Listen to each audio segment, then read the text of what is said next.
ladies and gentlemen, and welcome to episode 56 of I Got Gameplay. I'm your host, Michael Burhan, and in this unlive show, because we've been experiencing some technical difficulties in XFI, of course, we are going to be doing the game Smash Brothers.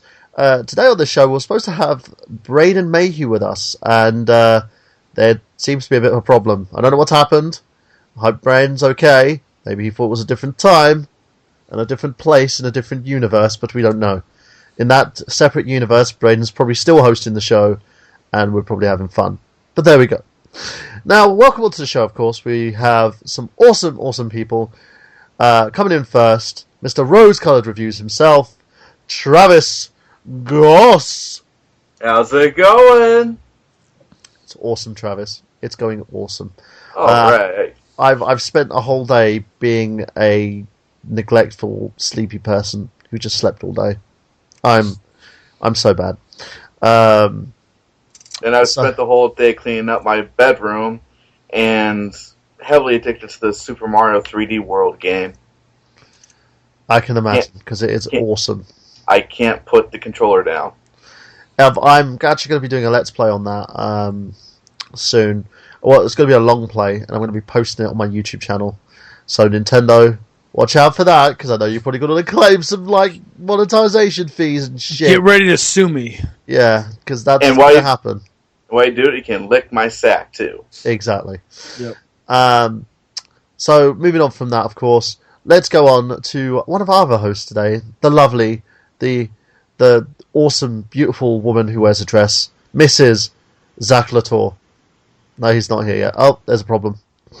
You there, Zach? You back? Yep, I'm here. Yeah, I called you a beautiful female in a dress. So to let everybody know what you're up to. I'm just chilling here by myself. No one's at the house, so I'm hanging out, and I'm catching up on my internet. I guess that's really it. He's catching up on his internets. Yep. on my internets with a Z. Yeah, he's watching memes of dogies. Yep. Dogie memes. Yes. Because he loves dogies. I love all memes. He does. He's a meme person. You could catch him on his YouTube channel. You could catch him on his YouTube channel with his cat t-shirts and stuff. Yep. He has tons of cat stuff. Yeah, I love / hate cats. Yeah, why'd you hate them? I guess because I just had a dog the whole time when I was growing up, and I really loved my dogs, the ones that I had, and we never had a cat. And until I met Kyla, I really had never even hung out with a cat. And her cat is so cool it might as well be a dog. Like, he's a badass. I don't know, he's just cool as hell. So my cat was like that. You know, he was like a dog. He would chase other animals away, have fights with foxes, and he was just like this big motherfucker. He had his own personality. It was so hilarious. I remember one time, I walked outside and he's giving his food to another cat. He's letting another cat eat, and as you could just see the look on his face, he was like, "Oh fuck, I've just been caught." And then he slaps the cat in the face, acts like he's angry with him. He's like, "Fuck off, stop eating my food." And then he gets back to me. He's like, "See what I did? See what I did?" Yeah. There was one time when I was hanging out with Kyla at her old place, and her cat was running. This house is huge, and he caught a mouse and brought it back and was gifting it to her. Like, "Here, I brought you this." Some dead ass mouse. Yeah, it's in your shoe. What do you think? Yeah, exactly. Yeah. I like it. Yeah. So there we go, guys, and let's bring you on to. Speaking of cats, we'll bring you on to the news, of course.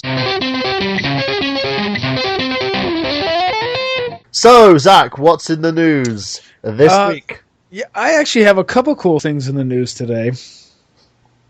I want to start off with one thing that says there's something. It's a peripheral. The latest XIM Zim, I guess the way you pronounce it, peripheral, allows you to use a keyboard and mouse on an Xbox One, which makes playing things like Call of Duty and stuff, I guess, of that genre much easier and more efficient of playing with an actual controller.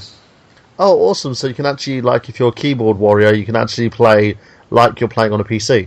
Yeah, exactly. Yeah. That sounds actually kind of cool. I agree. So, what do you think about this, Travis? Pretty cool. That's really, really sweet.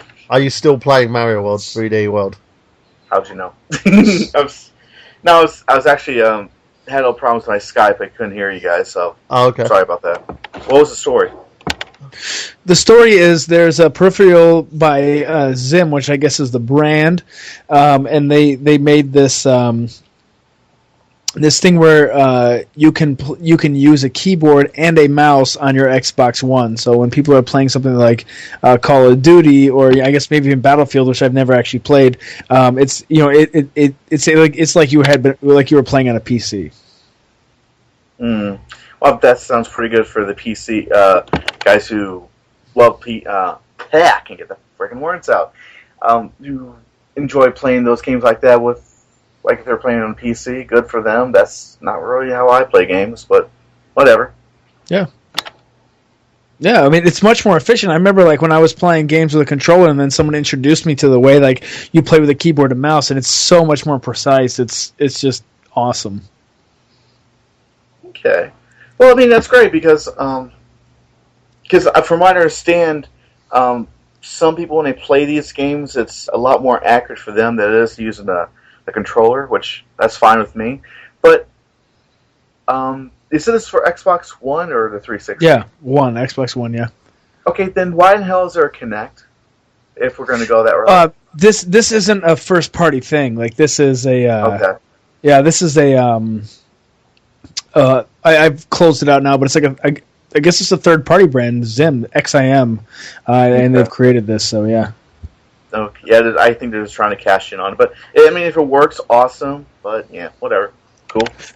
Yeah, I mean, I know a lot of people who are dead set on keyboard and mouse, and they don't even want anything to do with a controller. So. Very true. All right, what's the next bit of news you got for us? Actually, this next bit I love because it really kind of hits home for me, and it's I guess in Lightning Returns, the new Final Fantasy 13. There's a let me just read this. The Aerith costume, which we all remember Aerith from Ares, as I remember her from Final Fantasy VII.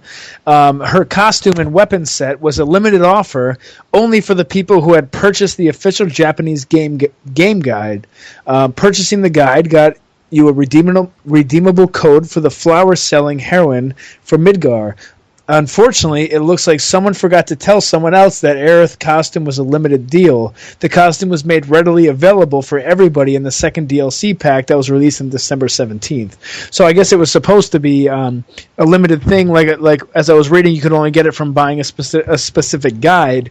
I guess whoever was releasing the DLC or whatever didn't understand this and released it to everybody. And there's a picture here. I don't remember who this is, whether this is Lightning or who. I mean, I played Final Fantasy 13 years and years ago whenever it came out, but I don't really remember. So whoever the hell she is in the Kotaku article, she's definitely wearing Ares clothes, and she even has the flowers in like a basket on her arm. But yeah, they've also increased Lightning's boobage, haven't they? Let me look it up. The only one I played Final Fantasy 13 so long ago, and I really loved Lightning. I loved her. I thought I didn't love the game. I liked it. Like I thought I liked it was Final Fantasy, but there was too many button mashing sequences.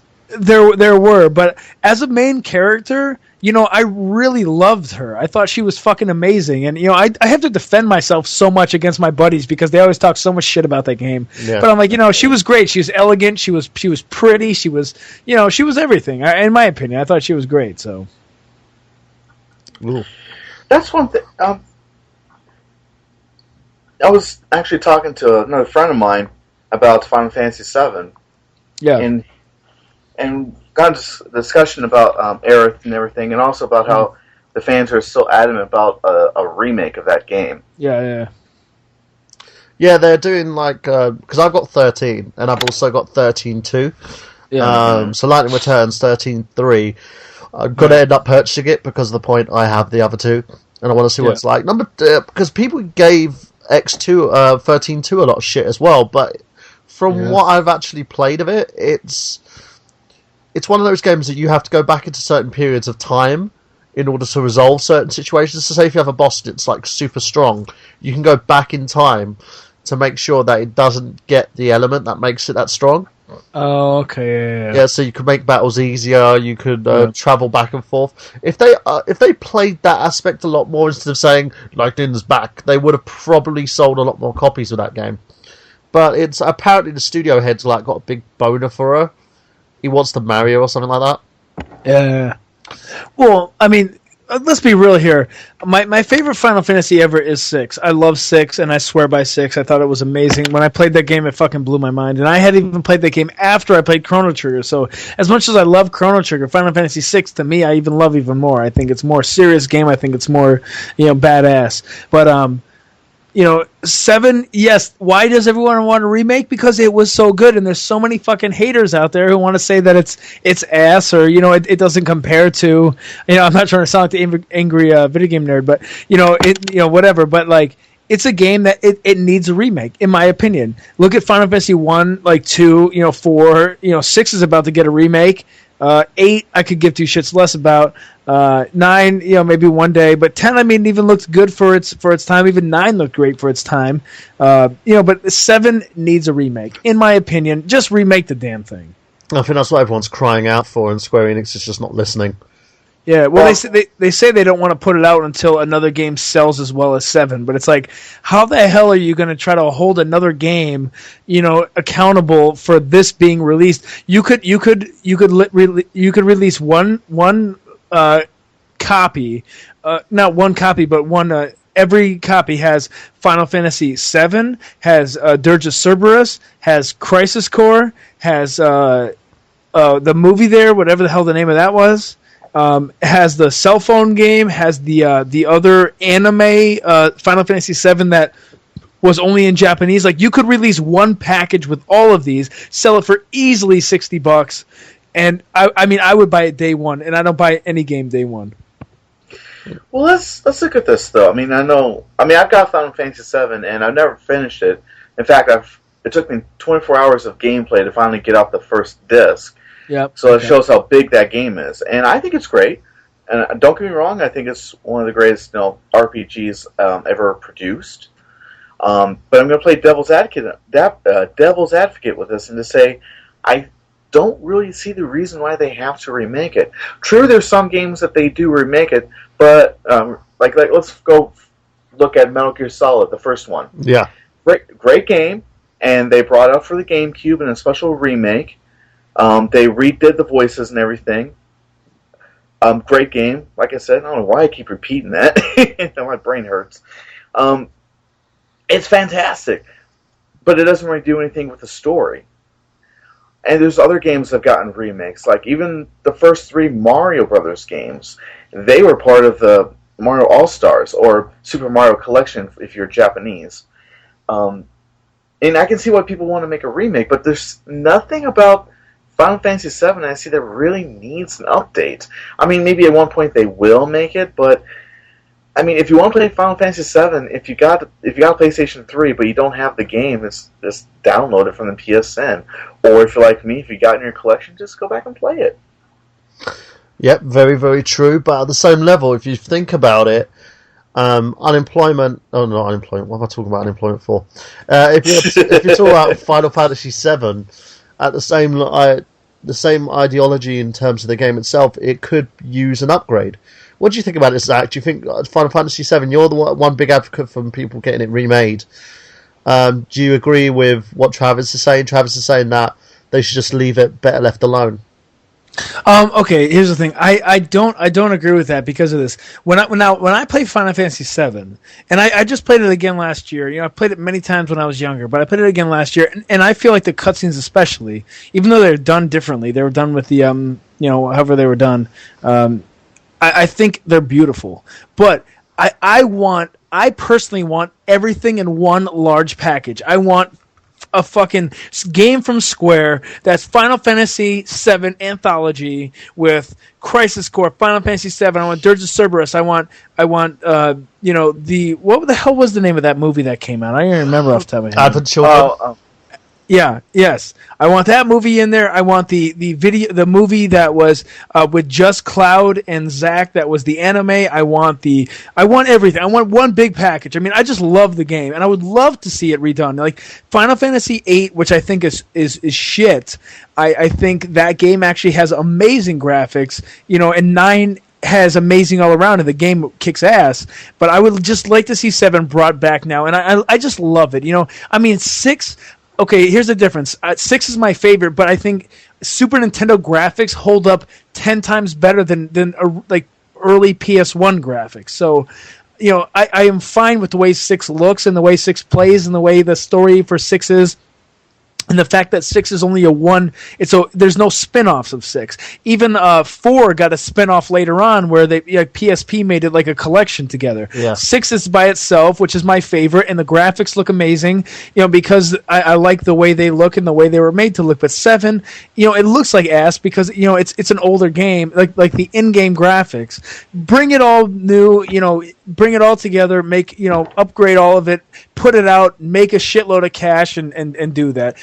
I hate the fact that they say we want something that sells as well as that. It's like 7 had a special time. It had a great story as a lot of the other ones, and great characters as also a lot of the other ones. But it was for a lot of people, it was that first RPG that they played. It kind of brought RPGs out of the basement into real time. I mean, you even look at Final Fantasy 7. You had like a cell phone in that game, and yes, it was after something like Earthbound, but it's something that it's very special to a lot of people, especially to me. I love the game, and I would love to see it remade. Very, very, very true. I think to me as well, it holds a special place in my heart as well. Moving on from that, let's go to do you guys have a Fry's store near you? There's one. When I lived in California, I used to go to one regularly, but now that I'm back in Massachusetts, there's none over here. Well, apparently, did you know that the Wii U had its own fitness game? And did you know it's called Wii Fit U? And did you know that if you purchase the Wii U's, because it comes with a little application on it that is called, and I'll tell you what it's called. It is called the Wii Fit U meter, which allows you to sort of, while you're out and about, it calculates footsteps. Say, like, if you go to the gym and stuff like that, and you do other exercises, and it accurately tells the Wii U and Wii Fit U what your lifestyle is, how active your lifestyle is. Oh, okay. And if you purchase this device, at the moment it's half off at Fry's Electronics.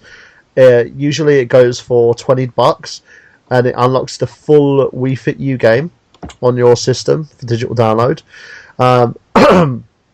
And you can now just get it for like $10. So if you want to get it, it's half off at the moment, guys. You can use your same balance board that you've been using for the other Wii Fit games, Wii Fit and Wii Fit Plus, and you can use it on Wii Fit U. Get this, because that's $10 for an entire game. That's actually pretty cool. Yeah, I agree. I like that it uses the same balance board and they're not just trying to sell you other shit. It's the one thing that I like about the Wii U. It's one of the many things that I like about the console is that it's compatible with your old controllers. I think Nintendo did a very good deal here. They're not screwing us out of like purchasing other controllers like what Microsoft are doing after we bought a huge load of freaking pads and peripherals and stuff for the system. They are actually going through and say, hey, look, all your old stuff, it's compatible with this, so you can play it on the console. We're just going to give you an additional couple of things, including a Pro Pad and your tablet. Which, truthfully, if they release a tablet on its own and they could actually release an update for the system that everyone could play on a tablet, I would buy that shit. I'm not going to lie. I would. How much are the tablets individually? They don't sell them individually at the moment. Oh, okay. I've only seen one place that actually sells a tablet on its own, and they're selling it for $20. And I think it's because the console itself is dead, so they can't actually do it. Damn, $20 a tablet? That's a fucking steal. I thought those things were going to be at least like $100. Yeah, so I'm actually thinking of going to get it if it's still there, because I might get it as a backup tablet for my Wii U system. Well, they must eventually make some patch where you can use the tablet. So, dude, $20, grab that shit, grab all of them. Yeah, there's only one at the moment, so I'm going to go down there. It's one of these second-hand stores, basically. Yeah. And in other news, Capcom are producing a Devil May Cry online game. They're producing it in conjunction with Project Black Sheep World. The unveiled trailers in the article, so I've actually posted that on the I Got Gameplay Facebook page. It looks good. It's based on cooperative development of Rockman, Mega Man, Noise Games, the guys who are behind it, and Capcom, and are developing it along with Black Sheep Project. The Project Black Sheep uses the physics engine of Havoc, which also adopted by Diablo 3, to generate all combat actions, basic behaviors, and real-time calculus. Rather than default designs, players will experience various combat styles and actions in Project Black Sheep that are never seen in the online action game. Has massive interactive scenes, content, as well as excellent stylized combat to make Project Black Sheep titled Devil May Cry Online by action game enthusiasts. So the first closed beta is scheduled in March and April 2014 for up to 30,000 players. You have to be registered for the beta test, and it's only in South Korea. So this game could be the next Devil May Cry game, but it's going to be done online. So what do you guys think of this, Travis?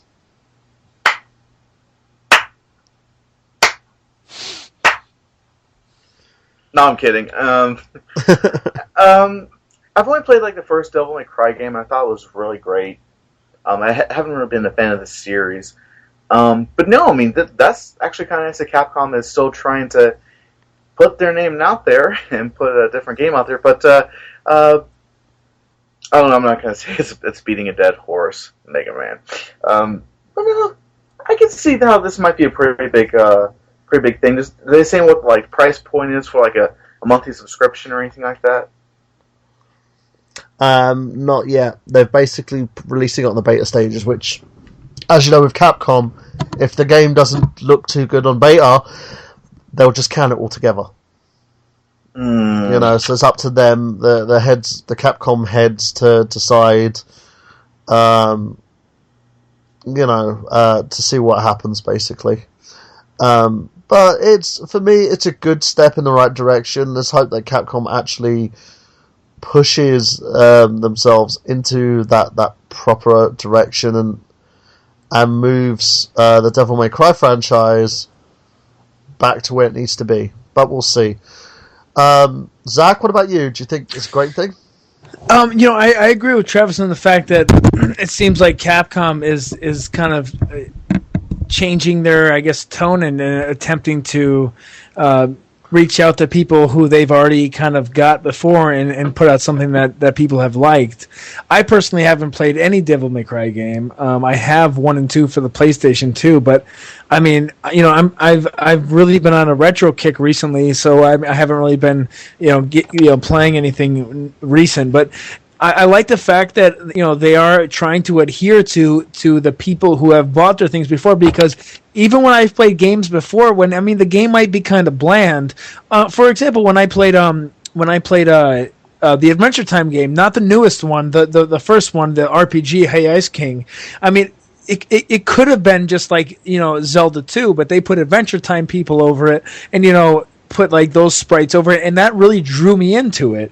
So whether this could have been any type of game, it's kind of like the Doki Doki Panic idea, where it's like, who gives a shit what kind of game it is? Drop a sprite over the top of it, and people will see it as a Mario game. So I kind of like that. I like that they're doing that, and I hope it's good, and I hope people have a fun time with it.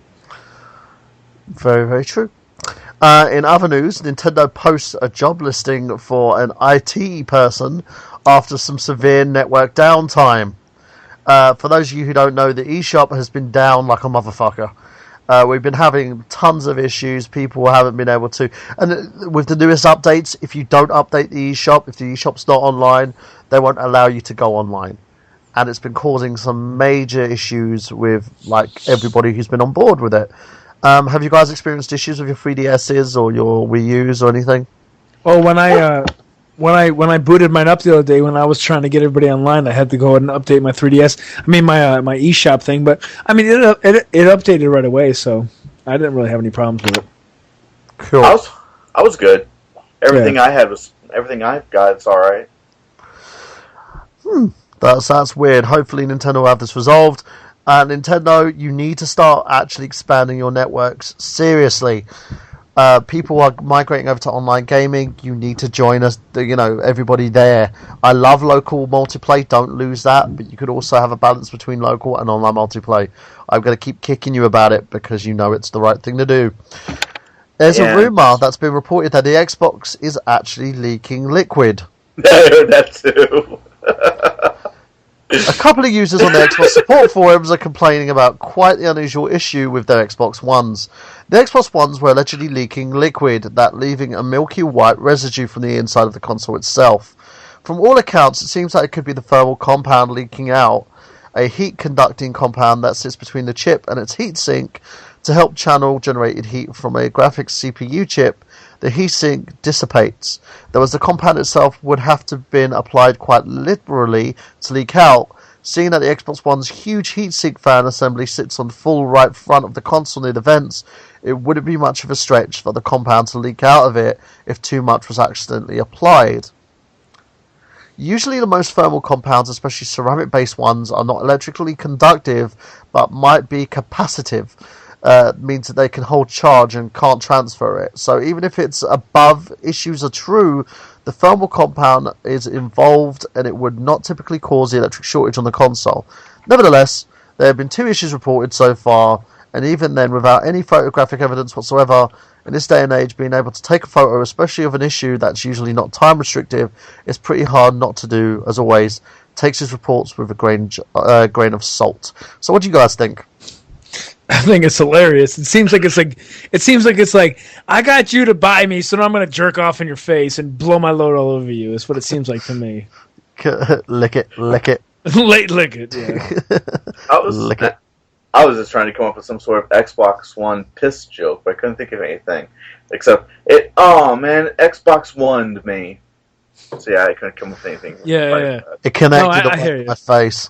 Yeah, exactly. Connect to the face. Yeah, take that. Money shot. We'll give you our Metal Gear Solid. Yeah. Just go to me if you need any puns about jizzing over someone's face. Good. In other news, Sony Computer Entertainment Japan and Asia released today a ranking of the most downloaded games in 2013 on the Japanese PSN stores. It looks like Vanillaware's Dragon's Crown got the lion's share, grabbing both first and second place in the overall ranking. So this is pretty good for Capcom. No, that was a Dragon's Crown was an Atlas title. Was it an Atlas title? I thought it was a Capcom title. No, Dragon's Crown? Yeah. Let's wiki that. But yeah, Dragon's Crown got the overall. On the PS Vita, it's ranged at number 1. On the PS3, it's ranged at number 2. Number 3 is Super Robot Wars Operation, extended 8 chapters pack for the PSP and PS Vita.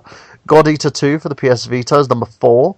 Sitting at number 5, Senran Kagura Shinobi Versus on the PS Vita. 7 Soul Sacrifice, which is a concept game. Earth Defense Force 4 on the PS3 is at number 8. Demon Gaze on the PS Vita is at number 9, and then Summer Nights 5 on the PSP PS Vita is at number 10.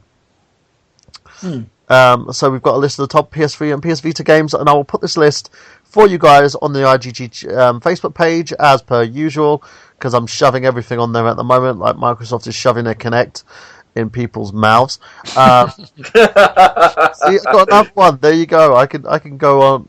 I can go all day with this, literally. Crimson Jizz there. So yeah, I'll post that there for you guys. Take a look. Dragon's Crown is doing so well, and all I can literally sit down and look at is a witch with big boobies. Oh yeah, she got huge boobies. This says on Wikipedia, it says Dragon's Crown is a 2D fantasy action role-playing video game developed by Vanillaware with assistance from Atlas. Ah. Yeah. So there we go. Atlas does. And that chick has huge boobies. Yeah, she does. She's like, these things, I could rub my face on them. Yeah. You can rub your Xbox One on them. Yeah. I'd be literally going, "Brr." If Kinect had that option and Dragon's Crown was on the Kinect, I'd probably do that. I'd be like, "Brr." Of course. What are you doing? Nothing. Go back to your room. None of your business. Why are you bringing the Xbox One and the Kinect in the toilet? No reason. No reason. I'm just doing stuff. I'm just masturbating. Of course. Yeah, see how bad I am at this. I'm sorry. Well, that's fine. Did you just make your masturbating face? Did you just go? Rrr? No, because I made my face like, oh, that was a damn bad one I just came up with. I'm terrible at puns. It's not bad. It's fine. You Anyways. you did well, young Skywalker. So yeah, we're quickly moving on to a few more bits of news, of course, guys, because that's what we do here. We want to talk about everything and anything that's going on this week, and basically talk about exactly what's going on. There's other stuff like the 50 best games of a console generation, which I don't really want to talk about at this point in time. That needs its own episode. There is a Steam winter sale, and they have 60% off Saints Row 4.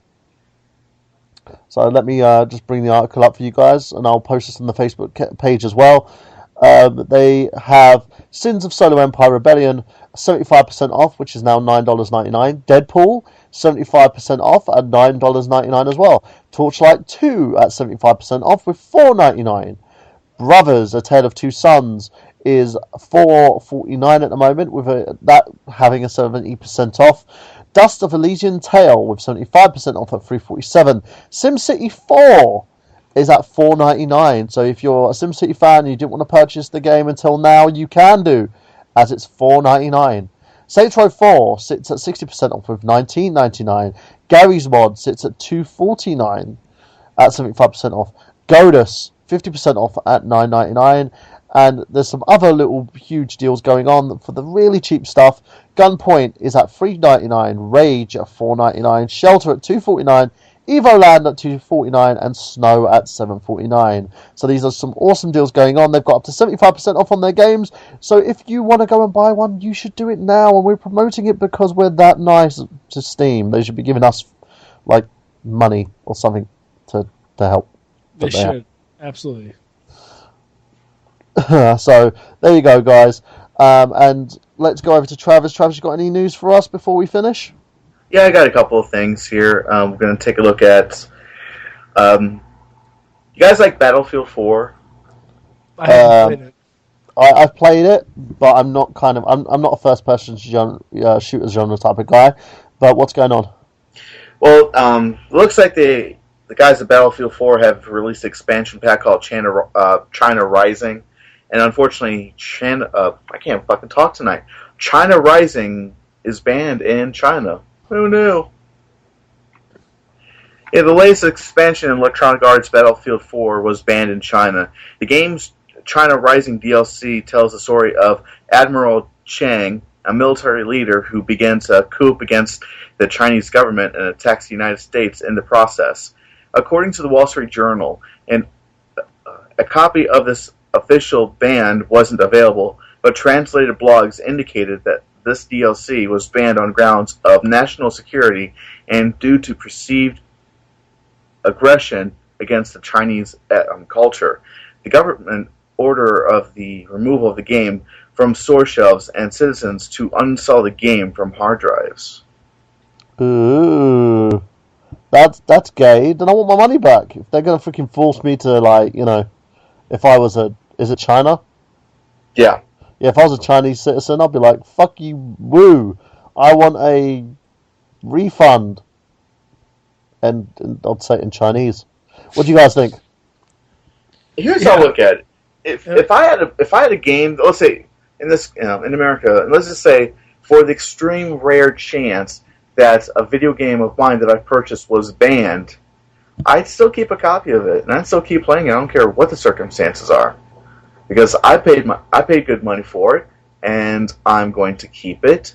And hell, it might even be a collector's item, the way I look at it. Yeah, it probably will be.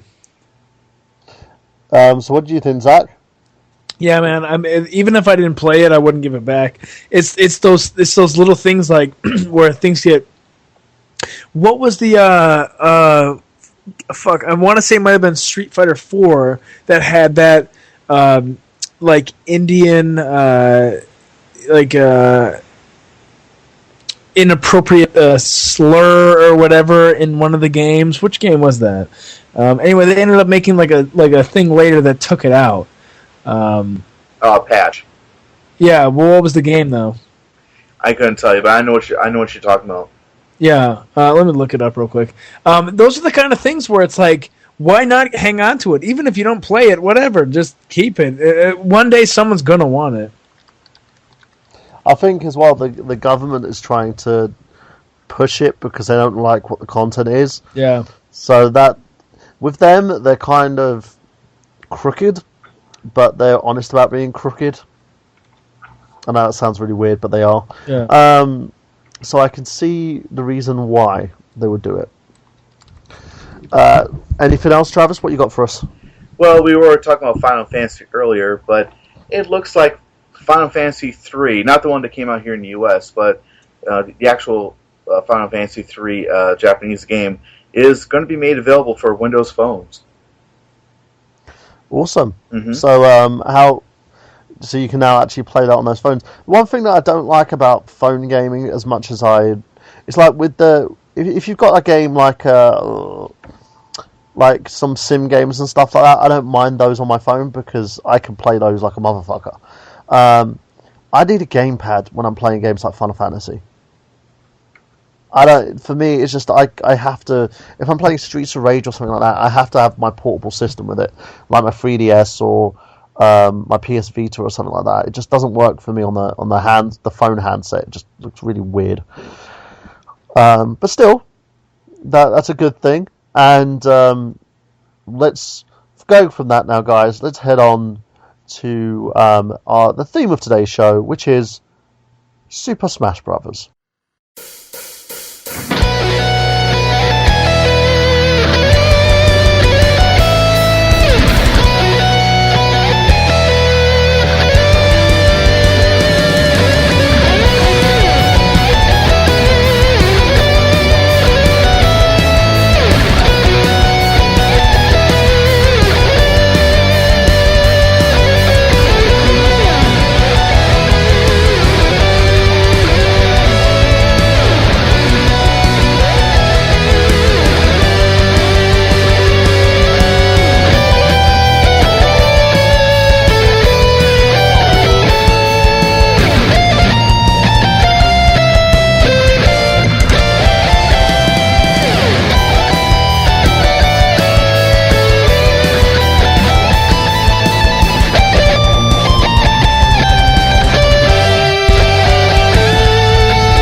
Okay. Okay, Super Smash Bros. Released in Japan as Nintendo All-Star Darianto Smash Brothers is a fighting game developed by HAL Laboratory and published by Nintendo for the Nintendo 64. It was released in Japan on the 21st of January 1999 and then in North America on April 26, 1999. And in Europe on November 19th, 1999. Super Smash Bros. Is the first game in the Super Smash Bros. Series, and then it was followed up with Super Smash Bros. Melee. So let's talk a little bit about this game. It was originally intended to be a fighting game on the N64, but they loved it so much, Nintendo decided to actually use Nintendo characters in it. Have you guys checked out the story about the open beta? What do you think? Let's start with you, Zach. What do you think about it? What do you mean by the open beta? They had a beta of the game that was out. I believe it was Yuri of Wind. Shout out to Yuri of Wind on his YouTube channel, who actually talked about this, where they had stick figures. They were going to use original characters and stuff to produce this game, but instead, Nintendo liked the idea, and they went to them and said, "Hey, look, how about we use Nintendo sprites, like different characters from Nintendo games?" It did so well that they decided to just keep going with it, with the game itself.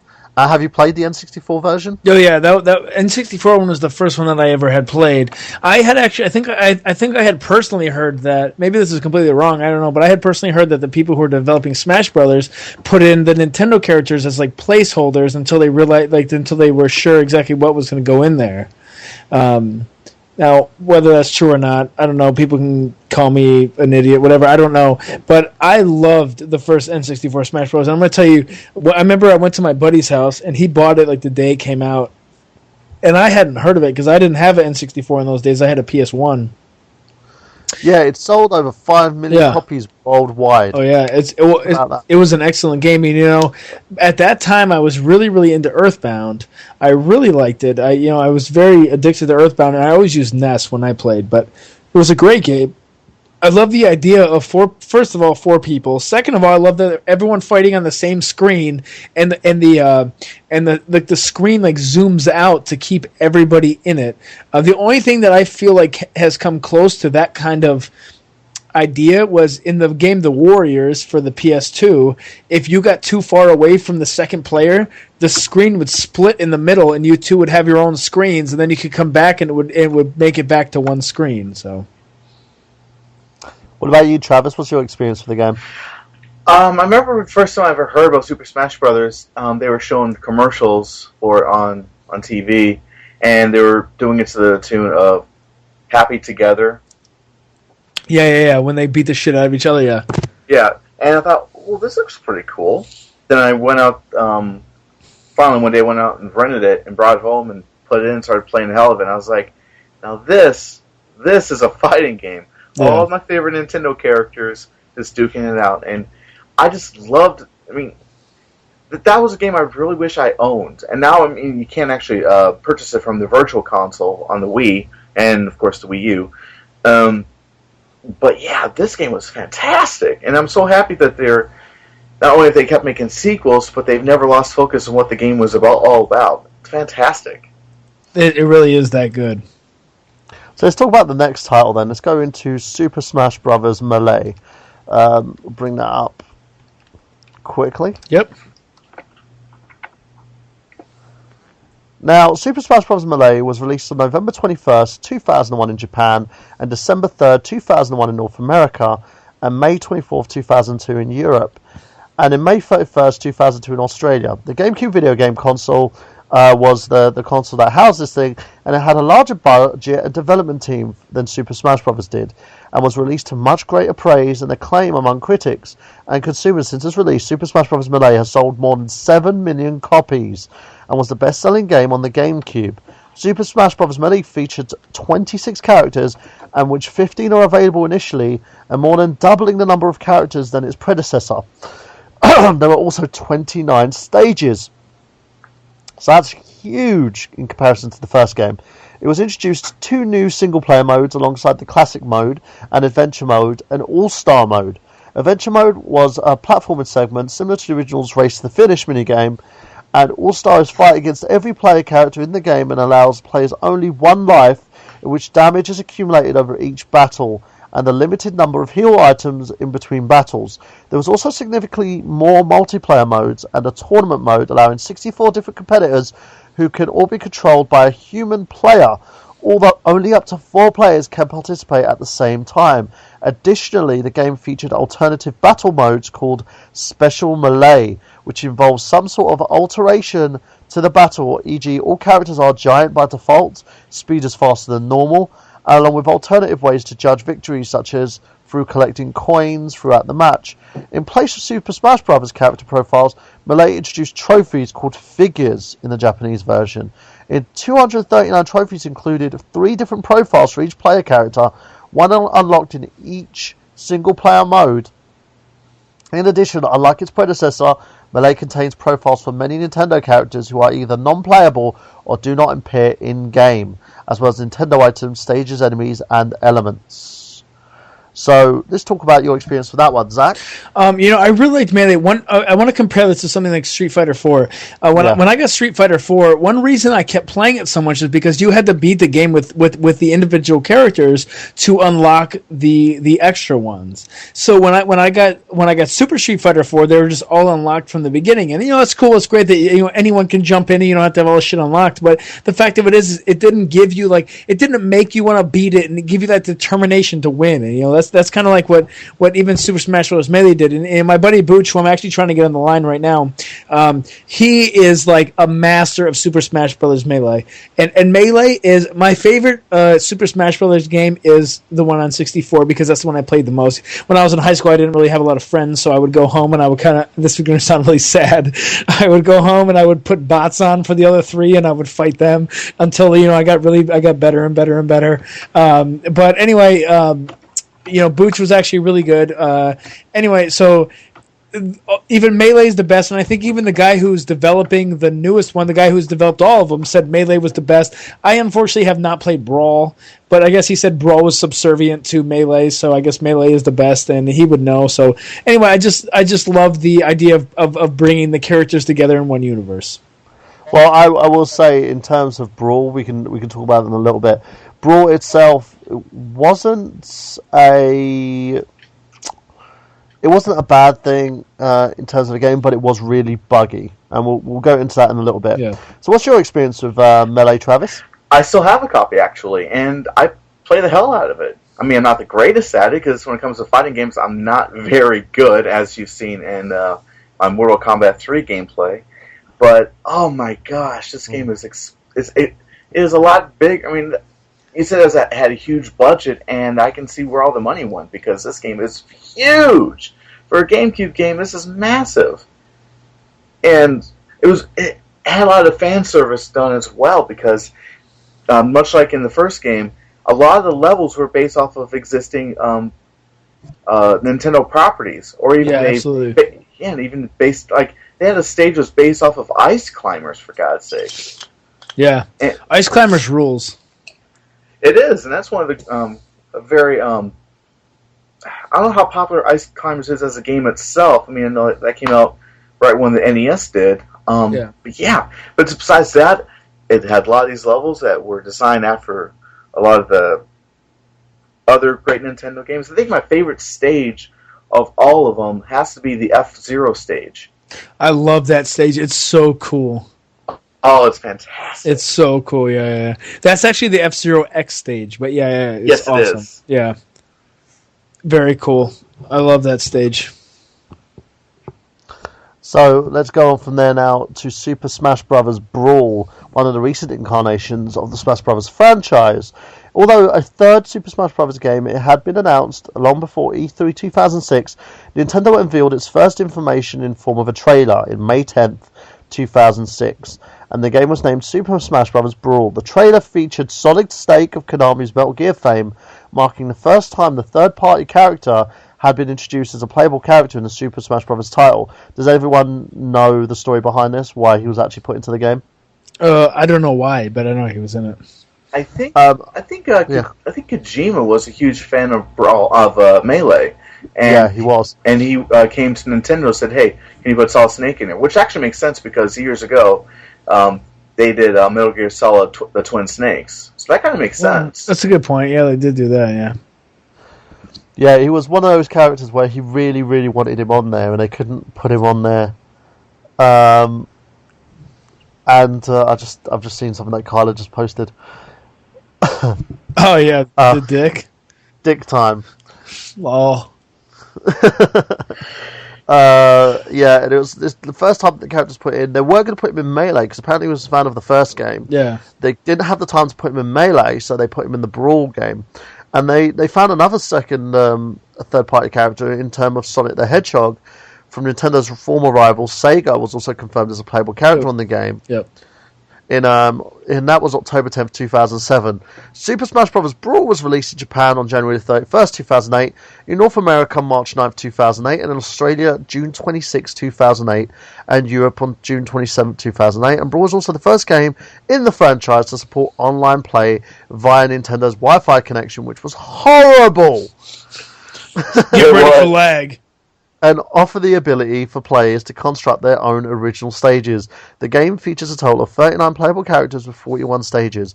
Brawl also featured compatibility with 4 kinds of controllers, Wii remotes on its sides, Wii remote and nunchuck combinations, the classic controller, and a Nintendo GameCube controller. I love this. There were controllers coming out your asshole. Yeah. And you had so much choice. My kids, when they were playing it, they could choose whatever they wanted to do just for it. My nephew still plays this game religiously. It's ridiculous. Super Smash Bros. Brawl features an all-new adventure mode titled Super Smash Bros. Brawl: The Subspace Emissary. The mode features unique character storylines along with numerous side-scrolling levels and multiple boss fights, as well as CG cutscenes explaining the storyline. And the Subspace Emissary features a new group of antagonists called the Subspace Army, who are led by an ancient minister. Some of these enemy characters appeared previous Nintendo video games, such as Pretty Piranha of the Mario series, the Squadron of Robs based on the classic Nintendo hardware. The Subspace Emissary also boosts a number of original enemies such as Rodar, the robotic unicycle, Byton, a one-eyeball creature who can replicate itself when left alone, and the Primid enemies that come in many variations. Though primary single-player mode, the Subspace Emissary allows a cooperative multiplayer. There are 5 difficulty levels for each stage, and there is a method of increasing characters' powers during the game. This is done by placing collected stickers onto a button of the character's trophy between stages to improve various aspects of the fighter, basically leveling up. So let's talk about your first experiences with this, because I'm going to go on a bit of a rant on this in a bit. Zach? Yeah. What was your first experience with Brawl? I haven't played Brawl. You haven't? I haven't. I know. I've seen, I feel like an asshole. And, I've been trying, the other time when we talked about online, communities, and I brought my buddy Tommy in, I was trying to bring my buddy Booch in, the other guy who's in the Modest Magic thing about a Brawl, because, he's a huge into Super Smash Bros., but I have not played it. I didn't have a Wii until just recently, and I haven't played it, but I know there was campaigns per each person, wasn't there? Yeah. Yeah. You had the starter level literally had Pit. Okay. Overseeing what was going on in a cauldron. Yeah. And then doing his level, and it's freaking hard. Yeah. The solo game was just immense to the point where when I was playing with it, my kids would usually play the multiplayer part because playing that would just give them a headache. Mm-hmm. But Dad, I can't get past this. I'll be literally grabbing the pad off them and just doing the game myself. So they dictate which character it becomes, right? Yeah. Okay. As you play through, they all pick the character for you. Oh, okay. But you also have someone come in as a palette swap version of that character and play through those levels with you. Yeah. All right. Well, unfortunately, you guys can hate me. I've never played Brawl. I don't know. Oh, we don't hate you on that one. Oh, okay. You will soon, and you'll come to me and be like, "That was awesome." Yeah. So go ahead, Travis. What was your experience? I rented this game. I don't have a copy of Brawl, but I did rent it, and my view of it is it was basically it was Melee 2.0. It was great. It was a vast improvement over Melee. More. You think so? Because everybody said it was not an improvement, but a shittier version. Well, I wouldn't say it was a shittier version because it played just like Melee did. And of course, with the Wii, it used the same graphics engine as the GameCube did. So it wasn't that major of a step up graphic-wise, but content-wise, it was huge. It had a lot more characters, even more amazing levels. I mean, they had one level that was based off of Mario Brothers, the arcade game, and they also had one based off of Yoshi's Island. Right. Just naming a few. And it was great that I could play Solid Snake against Mario and then have Sonic go against Bowser. That was something that years and years ago I never thought I'd see. But I will say it's okay. I thought the Subspace Emissary was kind of like not really that big of a deal, I think, because when people play the game, they came just to play the fighting game. They didn't really care about the story. Right. So, I'm guessing no one gives a shit about the stories in those games. It's like trying to say, like, who cares about the story in like Super Smash TV? You just don't give a shit. It's just the gameplay is where it's at. I agree on that one. Let's talk a little bit about the online multiplayer. It would annoy the freaking crap out of me because of the fact that this thing was so laggy that you couldn't really... It's like there's a difference for Nintendo between good online multiplayer and bad online multiplayer. The good online multiplayer was Mario Kart. You could play the shit out of that game. You could play with everyone online. There would be no issues. Not that I've experienced. I don't know if anybody else has actually played. Can you still play online with Mario Kart? Have you tried, Zach? On the Wii? I've played it, but every time I've played it was local. So, I've never played it online. I'm going to try that. I will actually do an online Let's Play just to see if it actually plays.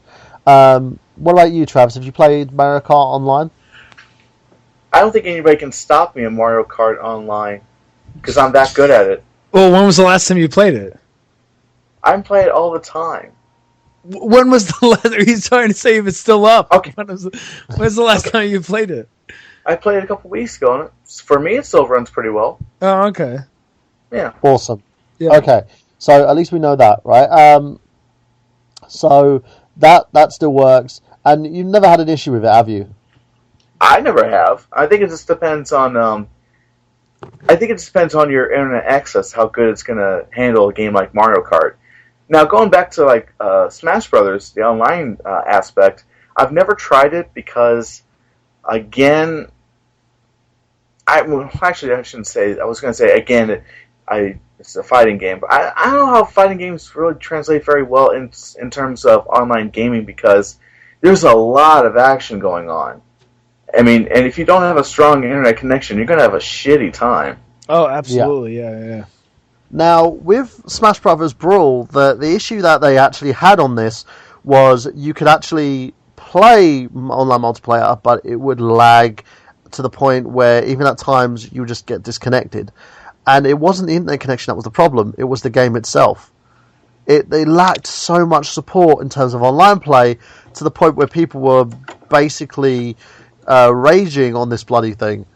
It's like, and I will do, I will do a comparison between the Mario Kart Online as opposed to the Smash Brothers Brawl Online segments on my YouTube channel, either on Nerd Genius or the IGG channel. I might just do it for the IGG channel to show you guys how fucked up this thing is. I played online twice to the point where it was getting so laggy, or to the point where it just wouldn't even load, or the game would crash. I would turn it off and just play locally because I just literally gave up on it. It was a fucking headache. It would get me to the point where I was screaming, down my fucking television. It was like, work, you motherfucker! Work! Yeah. Because, no offense, because of high rising costs and stuff like that, and because I've got tons of friends who live elsewhere, like, of course, you guys, it's very hard to get a local co-op match going on. So online multiplayer works. There's Nintendo can do it. There was rumours going around with the Wii U that they were going to implement an online multiplayer system, including servers and stuff from a third party that would basically be hosting these Wii U titles. They're now actually hinting at cross-connection between the 3DS and the Wii U itself. When I pick up that game, though, I just want to go... And this is the one downside to Smash Brothers Brawl. I think in terms of story mode, it's awesome. In terms of the character selections that you have, they're amazing and they're so easy to unlock. But the biggest issue with this is the online, and I just can't talk about how much of a piece of shit this thing is. I can't say it enough. But there is something else that was kind of unique to the game, which hasn't been talked about too much, and that's the fact they do it with Street Fighter 4 as well. The modern community took the game apart and decided to palette swap the characters, and also give them customizations. Have you guys seen that on YouTube, like the customizations that they've done with the characters? I personally haven't. What does it look like? Alright, I will give you guys a link to this. Okay. Smash Brothers Brawl custom characters. I've actually seen this on ScrewAttack.com. They were actually playing. They're playing Smash Brothers Brawl on one of their episodes of Screwing Around, which is their live show. They play games on the internet. They actually went to Apex this one time, and they came across these one guys who made customized levels off of games that aren't even stuff that wasn't even programmed into the game. Like right. they had a Castlevania level that just blew my mind. It was they also did like a custom thing with Blastoise as well. They've created a Blastoise using the Bowser's palette swapped him, and they've changed him around and stuff. But it looks unique. It actually looks like the character, apart from you can still see Bowser's nose. You can see Bowser's ears in a sense, but they've kind of enlarged the characters and played around with it. He's still got Bowser's moves though. Yeah, no, it looks awesome. It looks like Blastoise. Yeah. So it has like all these like custom. Let me look at the custom levels. Each character has like a new feature, and this is one thing that they did. They took the game apart, and they basically modded the shit out of it, and it was pretty easy. They palette swapped using the game itself and certain files that it needs to do, and it's very simple to do. You can do it too at home if you want to learn. There's some tutorials online. I'll post like a ton of the tutorials and bits and pieces on I Got Gameplay, of course. Here's another custom level for you to have a look at. They've even got like someone's made a Dark Link, and I think this is a Pirates of the Caribbean type level that they've done here. Because you can hear the song, the music going on there. Or it's probably Windbreaker, but they're using the Pirates of the Caribbean theme. So it looks amazing, and that's one thing that they have done with these characters. They've got custom stages going on, as Travis has like so aptly put, and they've really taken this game and made it into something like awesome. So what do you guys think of this? Do you think it's a cool thing and it sort of elongates the longevity of it? I 100% think it is. I love when people make something bigger than it ever was, because they can like exploit all these things.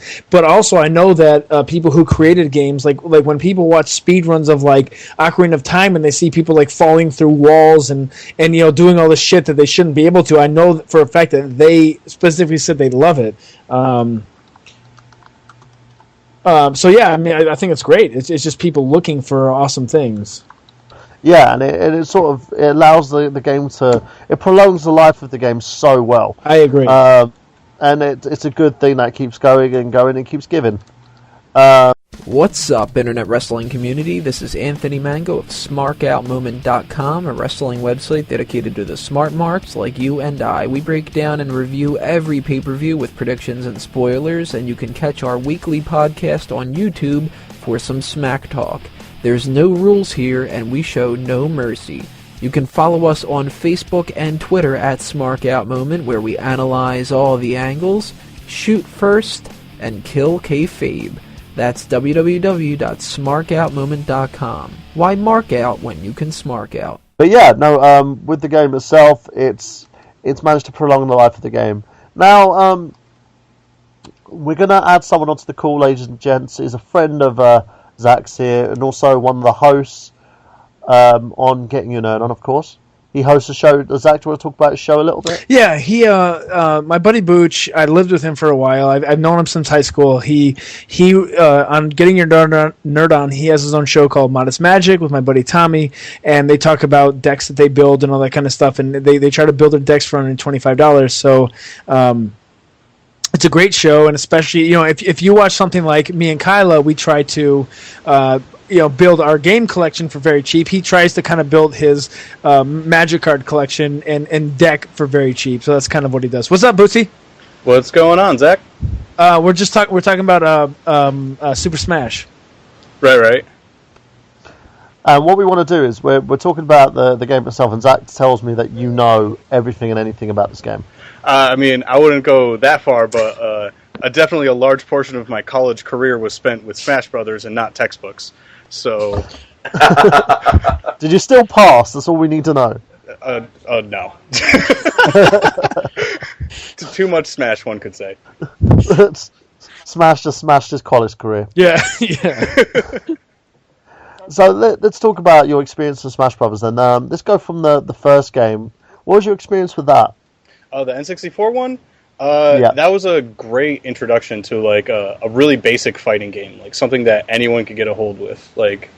That's my experience with all the Smash games, but that one was the first instance of something where, because I've played Street Fighter as a kid and Mortal Kombat and all these kind of games, but no one really wants to play with me. Whether it was because I was too good or whatever, people don't generally like fighting games, I guess. They could be sometimes a little too, not necessarily complicated, like special moves and things like that. Not everybody knows them or wants to get into them. Smash Brothers is you got two buttons and you wail on each other and you knock them off the platform, and that was it. That was all you had to know. So I feel like that was the great thing about the first one, is it introduced this new kind of fighting game. So what? Oh yeah. What was your experience with Melee going forward from that then? How does that differ? Melee was the epitome of that, because it was so simple that there was all these intricate combos that you could do with this simplicity. Things like the L-teching that people found out eventually, wave dashing that people found out eventually, even just how to combo moves into each other. It's just a party game where you beat each other up, and there's no special moves or anything other than just pressing A or B in a direction. And people found all these intricate little things about the game that made it even better. I like to think of it almost like in the speedrun community, how people broke random games over their knees. I feel like Smash Brothers community really did that with Melee. So let's talk about Brawl now, because Brawl was the big one, and I was kind of raging a little bit myself about how Brawl, for me, the online multiplayer was broken. Okay. Broken to non-repair. So what was your experience with Brawl? How did you find that game? I feel like that was the first, the multiplayer aspect of it, was the same. It was a great party game. They slowed the game down a lot, in terms of technical things, which made it a lot more fair for the casual people, but for people like myself that loved the intricate details of it, it kind of dumbed it down a little bit. Things like the multiplayer online, I agree. I played it for probably a day online and said, screw this, I'm out. It was laggy, it didn't feel tight. But I will say one thing that Melee did great was its single-player campaign. Brawl. Brawl had a great single-player campaign. You play as every character. There's so many platformy levels that go to everyone's home worlds. That was something that I feel the first one really wanted to do, but just didn't have the resources or technology to pull off. And I feel like they did that part really well. No, I agree with you. The whole thing I was going about the online multiplayer, there was a difference between games like Mario Kart, which did it rather well. Every time you used to play online, you could play online at a drop of a hat. But with Brawl, you'd go online and sometimes you wouldn't even be able to come online. There were certain aspects of it where you would just basically get error codes, or the game would just lag, or to the point where it would just crash in the middle of an online game, and you couldn't do anything in order to actually complete it. Right. So you'd be sitting there thinking, okay, that's enough. I can't do it anymore. And I had that huge issue with it. I was literally just sitting there thinking, you know what, I'm not doing this no more. and I stuck more to the localized gameplay, to more the story, and to producing the characters. Now, let's go on to the newest one, Smash Brothers, for 3DS and Wii U. Mm-hmm. E3 2011, it was confirmed that Super Smash Bros. Will be coming to Nintendo 3DS and Wii U, with two versions being cross-compatible with each other in some way. Sakura stated that the announcement was made public in order to attract developers needed for the game, as development for the title did not start until May 2012 due to a production on Kid Icarus Uprising. On June 21st, 2012, Nintendo announced that the creation of the game would be co-production between Sakura's Sword Art Ltd. and Namco Bandai Games. In January 23rd, 2013, during a Wii U Nintendo Direct episode, it was revealed that the screenshots for further information to the next Super Smash Bros. Game would be revealed at E3 2013, which it was, but it was more revealed at a Nintendo Direct. Now, it had a dramatic departure from many fighting games. Instead of winning by depleting an opponent's life bar, Smash Bros. Players, they kind of knocked their opponents off. It kind of maintained that same aspect within the game. Now, the big shock and awe announcement that came with this, the newest version, is there's going to be no story mode. Yeah. They went, fuck you in your story mode, you leaked it online. Yeah, exactly. That's what I heard back in the day, that someone had leaked it online and they got all butthurt, and they were like, well, if you want to leak it online, it's not going to exist anymore. Like, okay, fine, fuck you. Oh, wah, frickin' wah. What a bunch of turds. What a bunch of dicks. Yes. And this wasn't Nintendo saying it was actually the lead developer. Right, exactly, yeah, that's what I had heard, yeah. Yeah, and he was just like, well, the reason why we're doing it is because people have just gone and they've leaked this online story and stuff, and someone had a beta copy of it. Well, it fucking got leaked from your own in-house production, and someone leaked the fucking story. Yeah, that's your responsibility. That's your game to keep under lock and key, to keep a secret. I mean friggin' Beyonce just released an album that nobody talks about, and you can't keep, like, your game's single-player mode a secret. Like, that's a good point, Booch. But, one thing that I think is really funny is that, like, it's like, okay, if I were to put out a game, I would want my game to be something that somebody can remember for the rest of their fucking lives. So it's like, why the fuck would you be like, I'm going to take that out? Because there's kids now. When N64 came out, I mean, we were probably, older than, whatever the time period was. But the idea was that, like, when Super Smash Bros. Came out, it wasn't necessarily a story mode, but like where you use different characters, but you could do there was that part where you could like fight like 150 polygons or whatever the fuck it was, and there was that mode.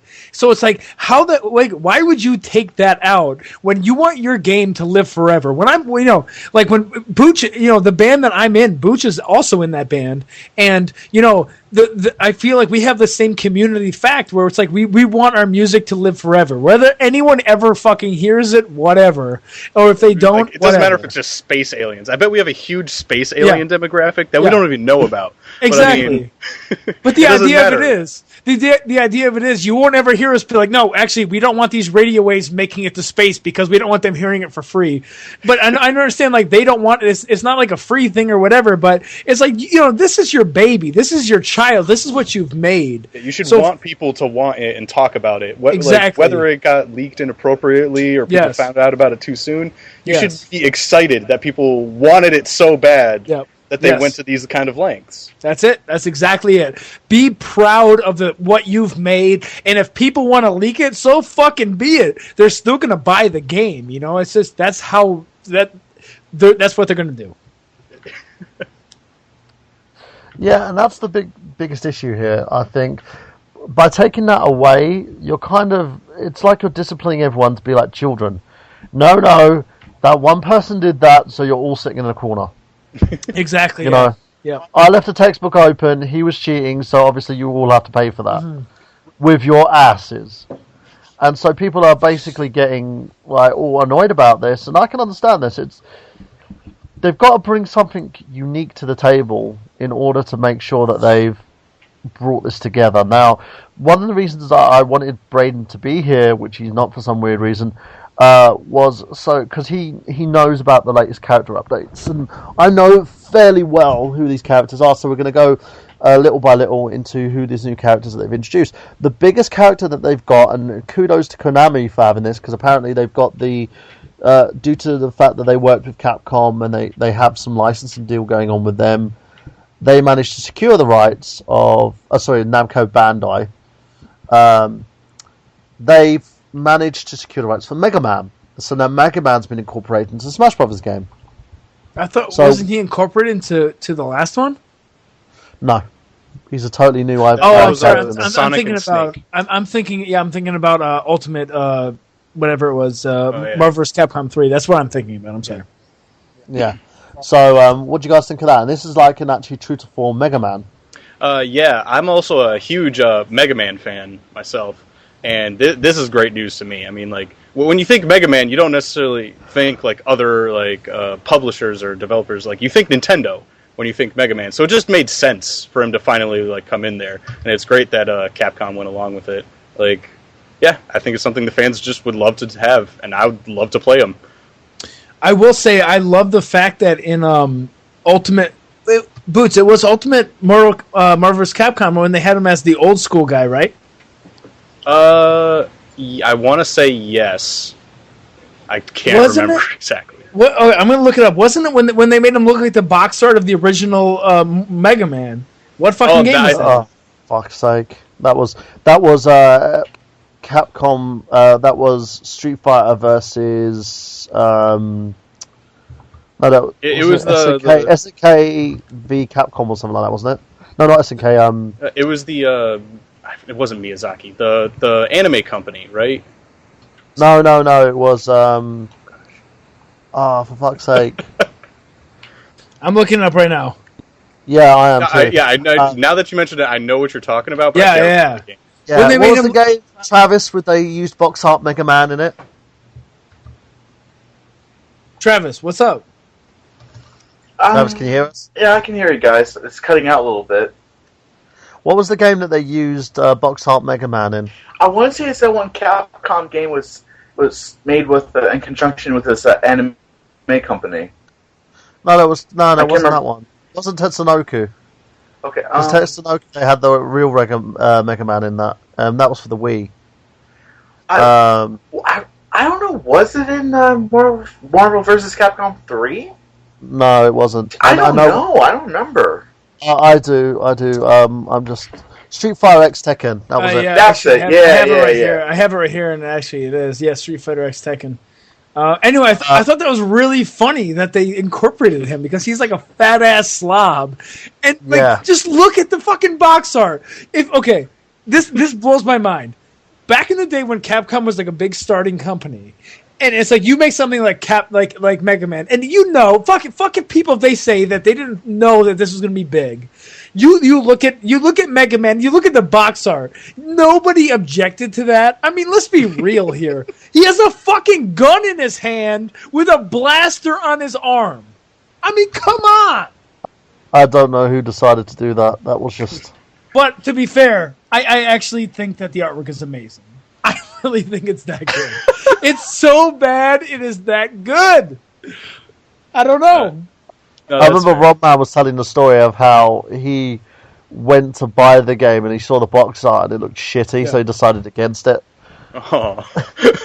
and then, like, on his second experience with the game, he went, he was glad that he played it. Yeah. Because the box art does not do that game justice. No, not at all. No, absolutely not. Well, Booch is a huge Mega Man dude. Yeah, I, for a while, had collected, like, all of the Mega Man games. But then, like, right after I finished my collection, I want to say it was, like, Mega Man 1 through, like, X8 that I had owned. And one of the Mega Man collections just came out, and my entire collection, like, plummeted, like, half in value. I was so butthurt, I just, like, sold it all, and I hate myself to this day. Because everybody grab a tissue right now. Yeah, they still, like, went up in price. Like, even now, after the fact. I wouldn't grab a tissue, I'd wipe my ass for that tissue, because, dude, games are not there to be sold. Games are there to be collected. I mean, get a tissue that they're gone, is what I meant. Yeah, but he made the choice. I'm sorry. It was my terrible decision. I wanted to build some Magic decks that week, and I was butthurt about the collection becoming really not worth money anymore. And now it's worth like triple of what it was back then. So screw me. Now you're crying even more. Yeah, no, I don't think Butch is crying about it.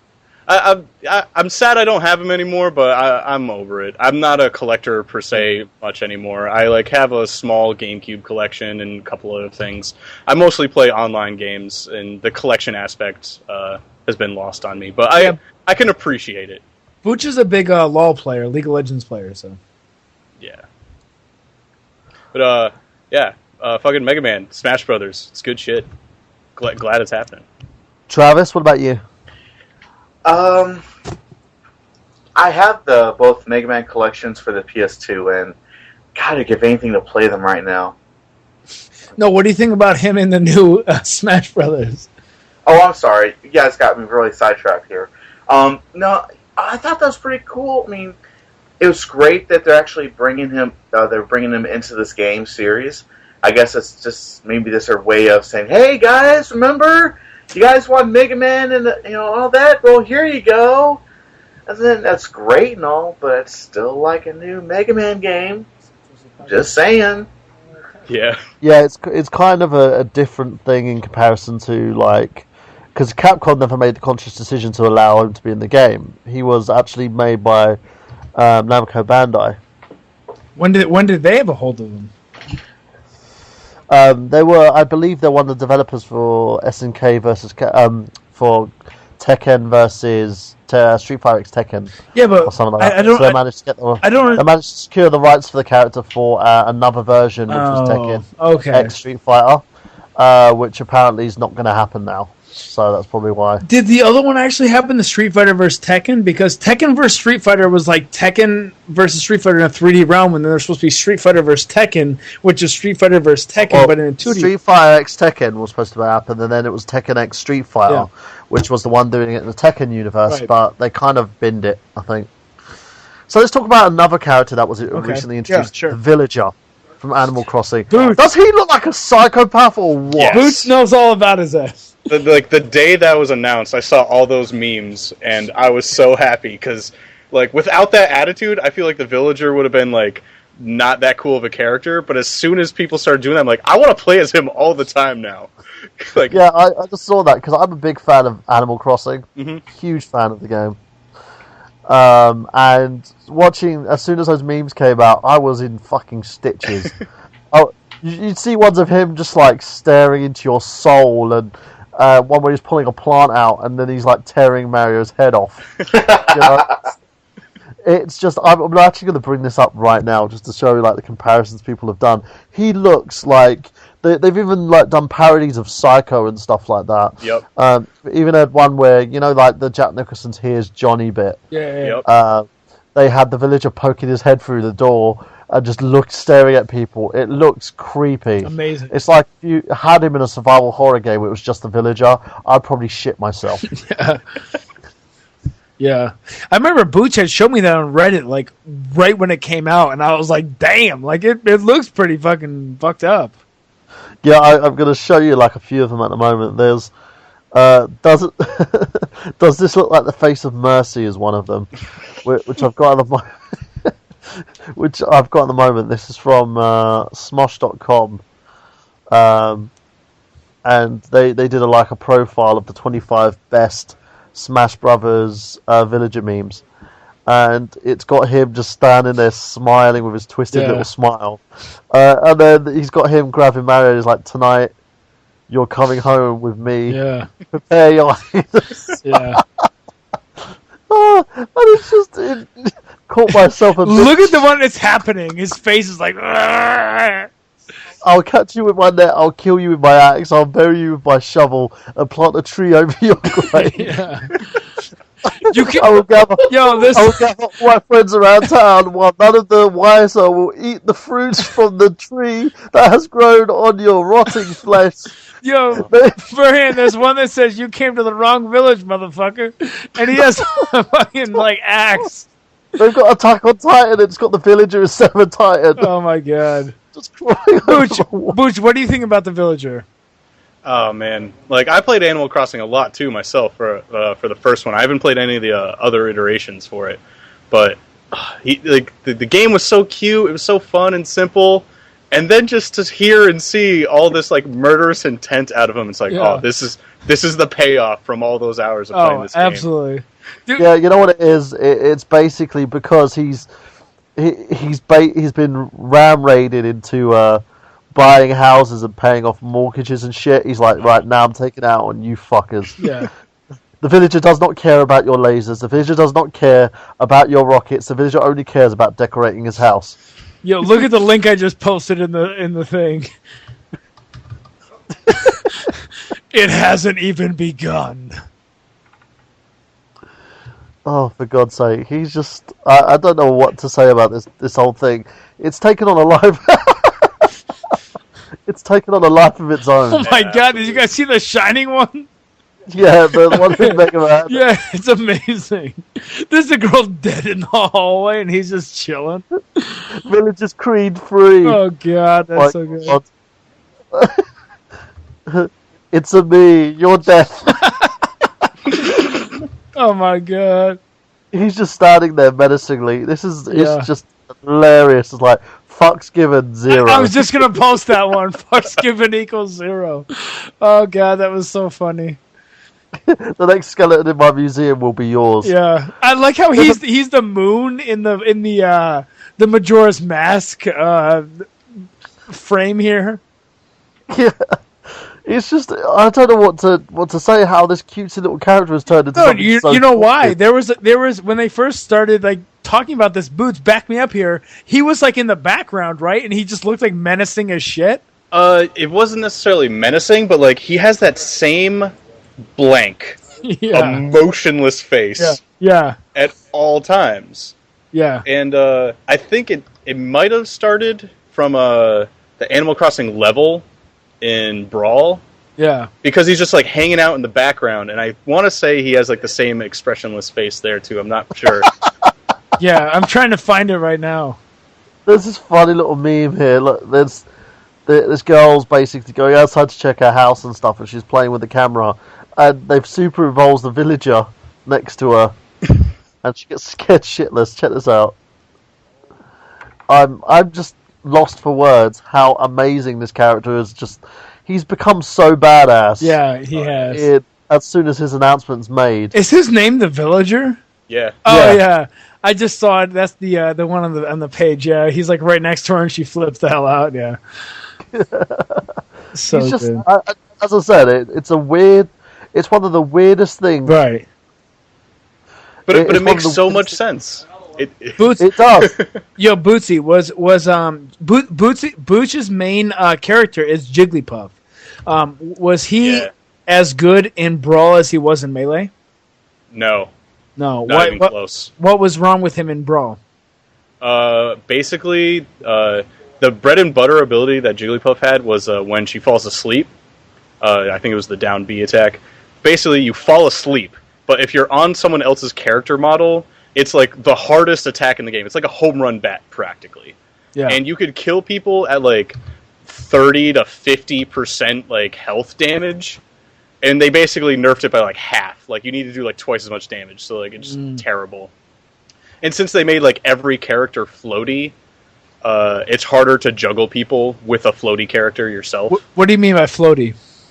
Like when I said they earlier that they slowed down and kind of softened the mechanics and everything. Yeah. Basically, in Melee, there was a lot of characters like Fox and stuff that were like really heavy, even like for some strange reason, like they would fall really fast. Yeah, okay. and it created like very fast gameplay, so like it created a lot of those like really quick intricacies, and they deleted a lot of that in Brawl. Yeah, they simplified it a lot. Mm-hmm. So let's go to another character now that people are just scratching their heads about, the Wii Fit Trainer. Yeah, that was weird. I love it. I will not say. I will say I love it because that is out of fucking left field. That is so out of nowhere that it's like. I mean, I don't even know who the hell the Wii Fit Trainer is, but you know what? Congrats to getting in there. Yeah, I mean, I've never even used Wii Fit myself, but I'm excited to play as her because, I mean, what does she even do? Is she just like a regular fighter? Like, does she bust out like yoga mats and slap? I was gonna say, is she doing like downward dog and it like automatically bangs you off the mat? Like, what the hell comes from there? I don't know, but yeah, it'll be interesting to see how they utilize her because she's just a person. Like there isn't really like a theme or like a weapon or anything behind her. Bootsy? Are you gonna play this on the 3DS or what? Yeah, I don't own a Wii U yet, so if anything, I will most likely be purchasing this on the 3DS. Oh, okay. I might be purchasing it on both. Yeah. Believe it or not. I will. If Nintendo do a deal where they allow you to actually get it on both machines, because I want to see what it's... Because I've linked my 3DS now to my Wii U, so I want to see exactly what each system will do for it. Do you think it's going to be like the PS3 to the Vita? I'm hoping so. Okay. I'm guessing it's not. Personally, I'm guessing it's not going to be.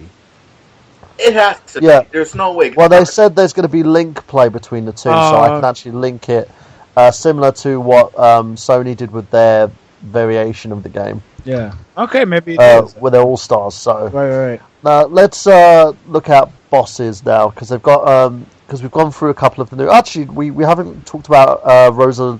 Is it Rosalita?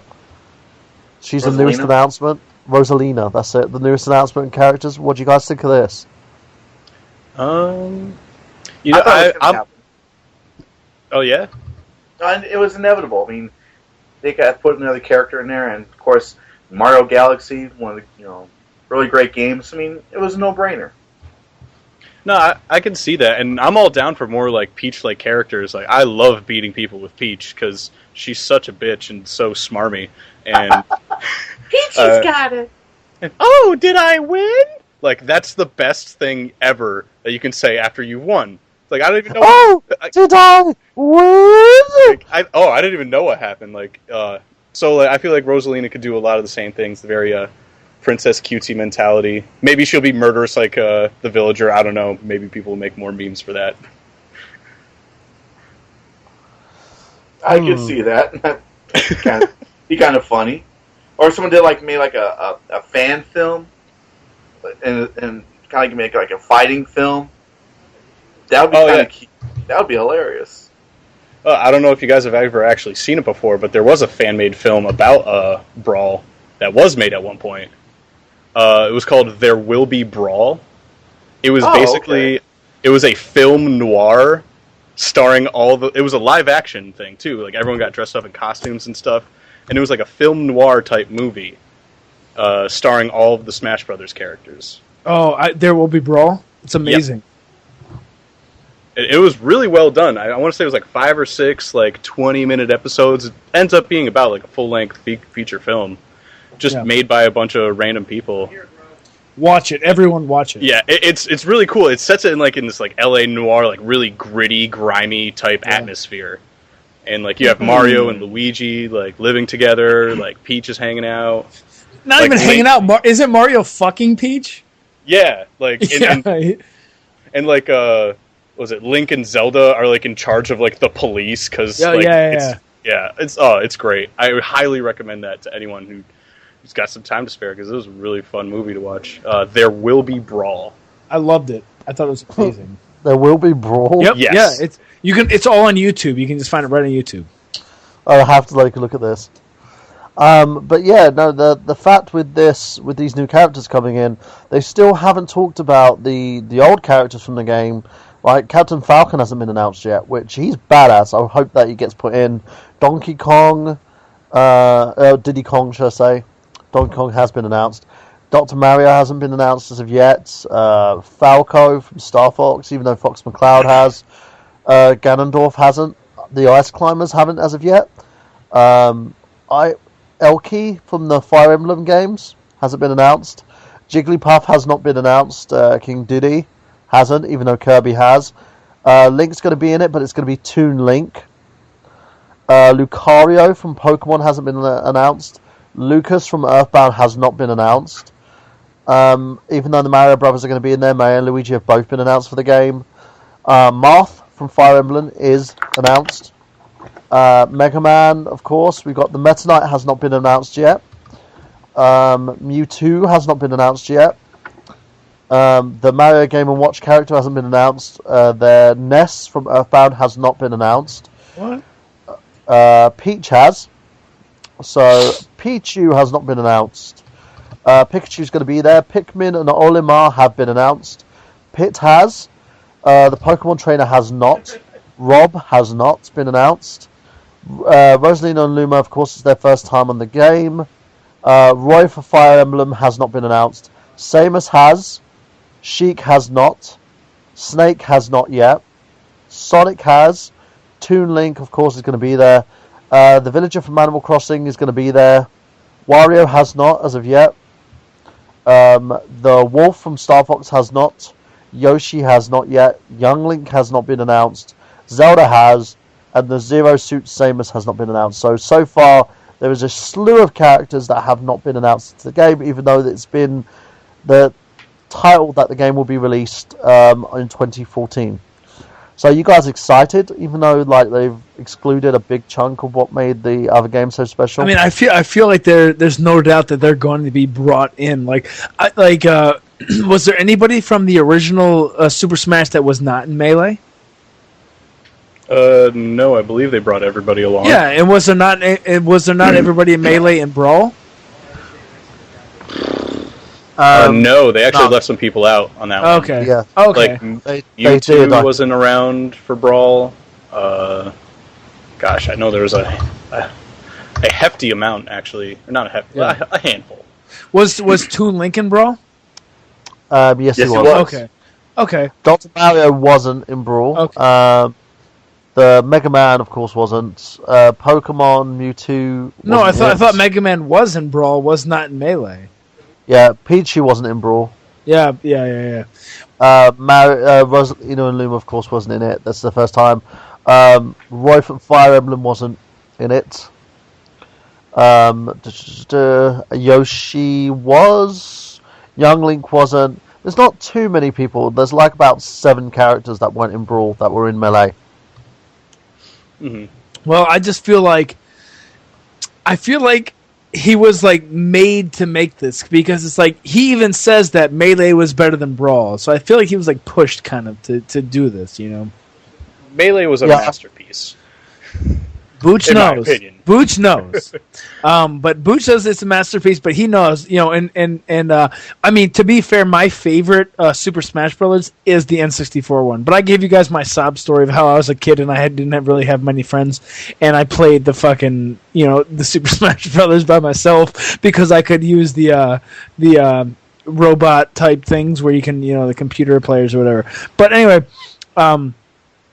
I actually agree with Booch. I really think that Melee is. I mean, actually, I can't even talk. I haven't played the Brawl one, but I just feel like Melee really was awesome. It was really good, and there was so many things that kicked ass in that game. So I mean, I haven't not played Brawl, which I eventually will, but and my favorite is the N64 one. So why am I even talking? But yeah. At the end of the day, Smash Games is going to be a Smash game. It's going to be a ton of fun to play, regardless of what they delete, change, leave out. No single-player campaign, whatever. We'll make our own single-player campaign. Screw you. We'll create our own objectives and arbitrarily do bullshit alone in our basements with ourselves. Yeah, that's true. But I just think. Yep. But I just think that some of the characters that you mentioned that were not announced, I think they have to at least keep some of them a bit of a surprise when it comes to time for the game to be released. I mean, I kind of like the thought that they're slowly leaking some of these out, which is fine, but I'd rather have a big surprise. So I don't want them to go all out and say, oh, guess who's coming to Brawl? Or, to the new Smash Brothers game. I really don't want to know. I want to be surprised. No, I hear you. It was back when they announced Snake, and he came out of the box from behind the thing. Oh my god, that was so cool. When they get to announce them like that, I agree. The surprise adds a lot of fun to it.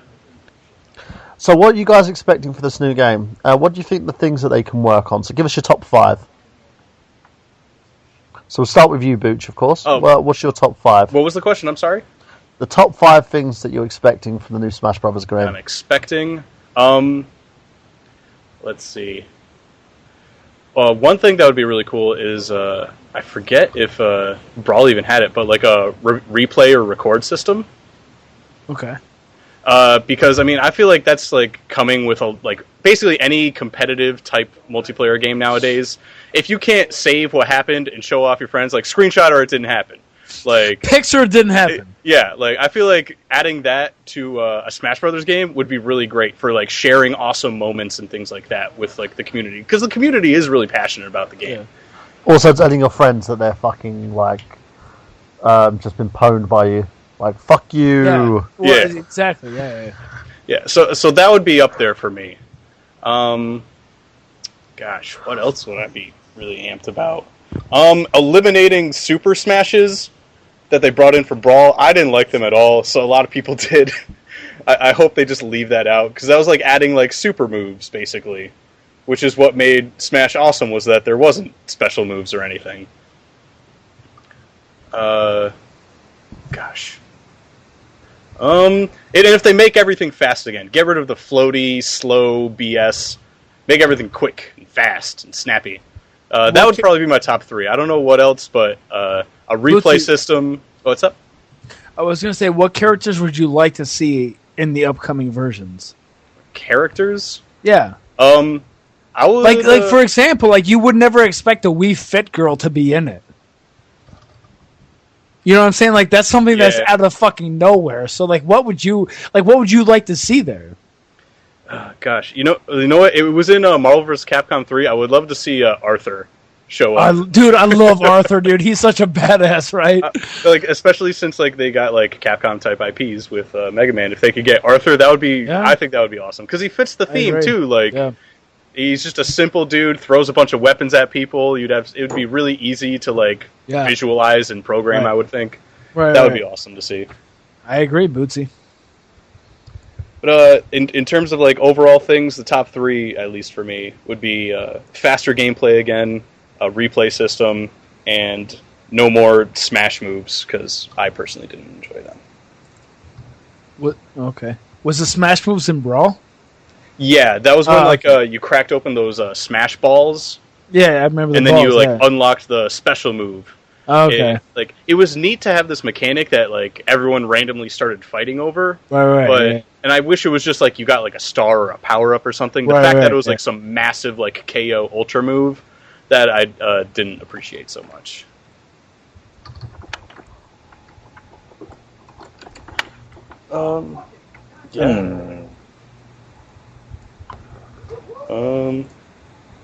I still can't wait for it.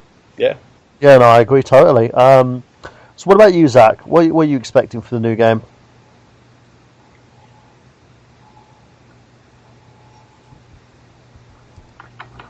Zach? Oh, he's disappeared. Travis, what about you? Travis? Let's see. I guess a bigger roster than what we saw in Brawl.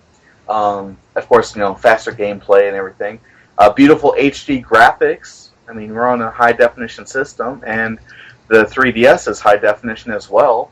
So I expect to see some very nice graphics and visuals. Can't talk tonight, my God.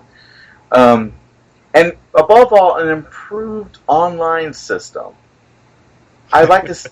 I want to see, because in Brawl, I'm sorry, it was trash. It was terrible. It was impossible to play online. So, and considering the Wii is much more powerful than that, I'd expect to have some better online capabilities. So I'd like to see that. And the other concern I have is how well it's going to play in the Wii U gamepad. Because I've noticed, in some of those games, like for instance, a lot of the games are on the eShop that I downloaded that I used to play in the Super Nintendo controller. They feel a lot different than on the Wii U, on the gamepad. So that's something I'm a little apprehensive about. Maybe this is where you need to get the newer classic controller for that. But I'd also like to see if somebody could come up with like a special arcade stick for this game. That'd be awesome. No, I agree. Like, that was one of my main concerns back with Brawl, was I loved the GameCube one so much. The fact that they let you still use the GameCube controller for it was really important for me. And I feel like they still need that kind of, like, transitional, like, nice controller that's, like, meant for a fighting game like this. So I can agree with that sentiment. Absolutely. So it's just a matter of time, but I just hope they do something fantastic, because this is a high-profile game, and I don't want Nintendo to let their fans down. Right, but is there any is it any possibility that you can use the GameCube controller on the Wii U, or is that completely impossible? It's impossible. Okay, yeah. It doesn't have GameCube backwards compatibility, so... And how does that make you feel, Bootsy? It's fine. I have a Wii. Whatever. That'll play my GameCube games fine now. Do you have the classic controller? I do have one of them. I don't really use it ever, because I basically look to whether I can use the GameCube controller or not, because I think that's like the best controller ever made. But I need to get the Pro controller though for my Wii U, because that controller is sweet. Because I've played it on Super Mario 3D World, and I can't. And again, for those of you who do not have the game, go out and buy it. You will not be sorry. It is an ode to every Mario game on the fucking planet. It has, like, nuances from every single game, including Mario Kart. And I haven't completed it yet. They probably do have a Smash Brothers like level in there somewhere. Yeah, go on, Travis. Yeah, I definitely agree. And this is it's just like you said. This was the game that was made especially for Mario fans. It has the only thing I wish it had in there was Yoshi, but that's just me nitpicking. But other than that, this is a perfect Mario game. And that's pretty much it from us, guys. Now let's go to the plugs quickly, and so that everybody can get their bits and pieces in. So we'll start with you, Travis. Let's talk about what you've got up on the horizon. Sorry, can you repeat that again? I got you. What have you got on the horizon? Let's do your plugs. What have you got going on? Oh, I'm sorry. Damn you, Skype. Alright, you can find me on www.youtube.com/rosecoloredreviews.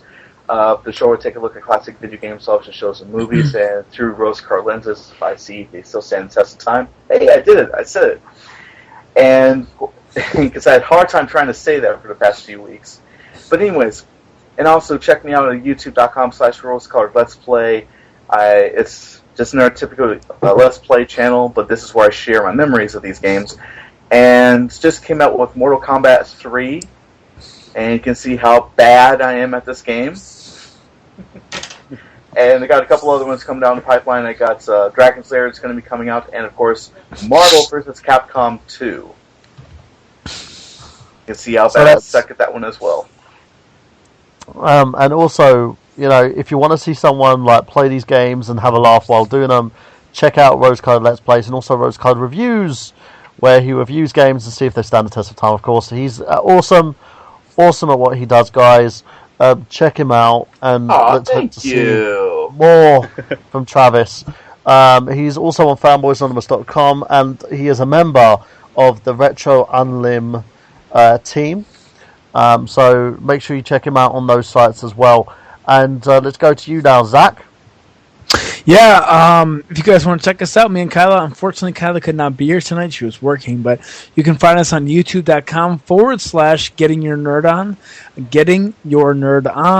And we do we do pick up videos momentarily here on the site, but we're about to do reviews and all kinds of stuff. You can also find us on YouTube. Find us there through the YouTube site, and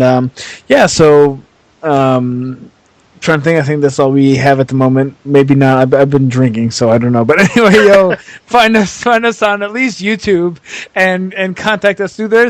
Send us messages, talk to us, whatever. We'd love to talk to everybody. And thank you so much for watching us, and we love you. So thank you. You can also check out Getting Your Nerd On, as well as loads of other channels, including the Excess Gaming Podcast, For Gamers by Gamers, Xander Scullion's YouTube channel.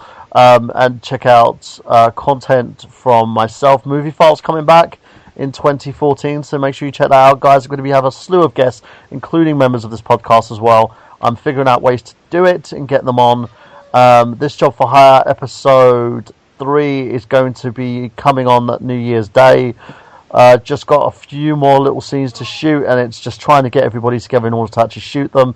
But we should have it done, and we should be ready. So in time for episode 4 to actually do its thing as well at the same time. You can also check out Sean Walker, aka Just Sean Let's Plays, that he does. He's doing a Let's Play in Arkham City currently at the moment, so you can check that out. That's every week on his YouTube channel as well. We post it on nerdgenius.com. And you can check loads of content from me as well. Retro Unlim from the guys on there as well. If you check out Lawnboy 1975, he's got a great channel going on. The Console Snob, everybody going on there. Fanboysanonymous.com, www.fanboysanonymous.com for all things geek. And also, I have a huge announcement from my company, Enigma Entertainment. We've got a film that's come out recently called The East London Story, Slap or Die.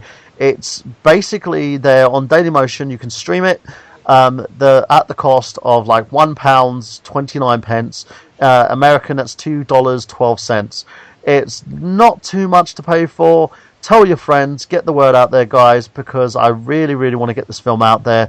Get you people to see it. Even if you want to trash it and call it crap, just take a look at it. Let us know what you think. Give me loads of messages and emails and stuff and tell me what you think on that. You can reach us on Facebook, facebook.com/nerdgenius, facebook.com/IGotGameplay as well on there. And I can regularly reached on there. If you want to add me on Facebook, it's facebook.com/Michael Burhan. And let's go over to you, Booch. Have you got anything going on?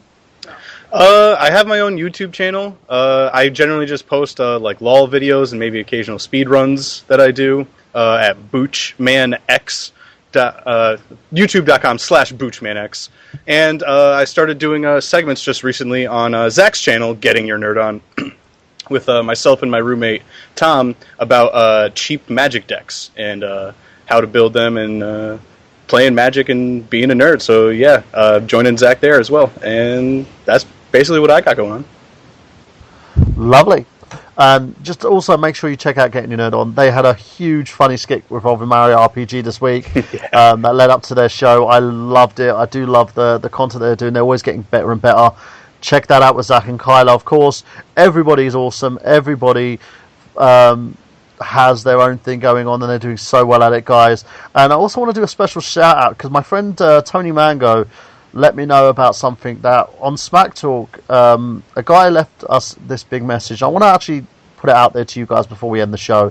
It's kind of on a somber note, and it really makes me think about the way that we do things in terms of fanboys and the impact that us guys, not only on I Got Gameplay, but in internet radio, have on people. Now, I'm going to leave the identity of this person out there, of course. Now, he said, I just want to say thank you for everything being cool to your fans and shit. When you're true to YouTube or whatever you are, but when I started watching your videos, I was not only an outcast, but I had no friends. And as weird as it may sound, I thought everyone on Smack Talk as a friend. That I went and talked to every Friday, Saturday, and make fun of me, but also close to attempting suicide. But your videos gave me hope, and maybe one day I can follow my dreams and what I love, and that's being a sports broadcaster. And I thank you, and I really do thank you. So that shows the power of internet radio, and it shows that what we do matters to someone out there. So no matter who we are, what corner of the world we're in there, someone will sit back and watch us and say how awesome that, what we're doing. So if you think what you're doing at the moment, if you're in internet radio, or if you're someone looking outside the box and you think what you do is fruitless, it's not. You do make an impact on someone's life. And I want to put that out there, and I want to say thank you to everybody that supports I Got Gameplay, that's been watching our shows. We're going to be live again next Saturday at 8 p.m. usual time, but we're changing networks. I can't go too much into details because I'm not allowed to announce it here on IGG, but they are going to announce it on the next Retro Unlim. So we'll be moving stations, and it'll be same time, it'll be on Blog Talk Radio, so it's the same place, but it will be on a different network. So as soon as all that's been revealed, check out the Retro Unlim Live YouTube broadcast. We'll put an announcement on the Facebook page, facebook.com/IGotGameplay, about the announcement. And as always, guys, for Zack Latour, for Travis Goss, for Booch, and also for myself, Michael Burhan, for everybody out there on the internet, people who are listening to the show right now, or those who are just experiencing it for the first time. We just want to let you know that we've got gameplay. Have you?